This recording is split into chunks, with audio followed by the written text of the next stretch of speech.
Hello बच्चों, let's see this question. So the question says the equation of stationary wave is represented by y is equal to 3 sine 6 pi x cos 18 pi t, where x and y are in meter and t is in second.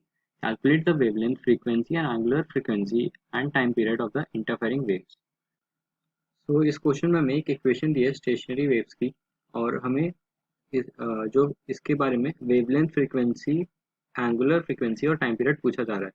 So the key of this question is stationary waves.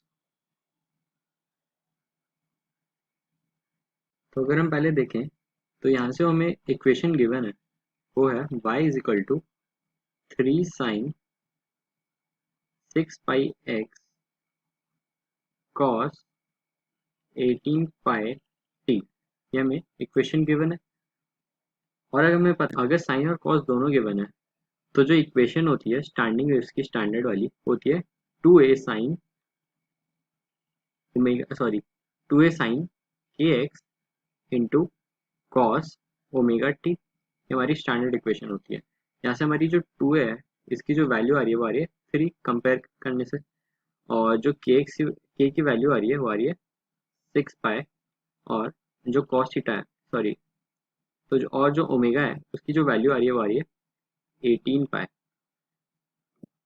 तो अगर हम यहाँ से देखें जो के की value होती है वो होती है 2 पाए बाय लैम्डा, और हमें यहाँ से के की वैल्यू पता है कितनी 6 पाए. तो यहाँ से पाई कैंसिल हो जाएगा, तो 2 से 6 कैंसिल हो गया 3. तो यहाँ से जो लैम्डा की वैल्यू आ रही है मतलब वेवलेंथ आ रही है वो आ रही है 1/3 मीटर. तो हमारी ये वेवलेंथ आ गई. और हमसे पूछा फ्रीक्वेंसी. फ्रीक्वेंसी का जो फॉर्मूला हम यूज करेंगे वो होता है omega is equal to 2 pi F. वैसे हमें ओमेगा की वैल्यू पता है 18 पाई, और हम 2 पाई से डिवाइड कर देंगे तो ये जो फ्रीक्वेंसी के बराबर आ जाएगा. तो जो फ्रीक्वेंसी आ जाएगी वो आ जाएगी 9 हर्ट्स के बराबर. हमसे एंगुलर फ्रीक्वेंसी पूछा जा रहा है. एंगुलर फ्रीक्वेंसी हमें कंपेयर करके निकाल लिया.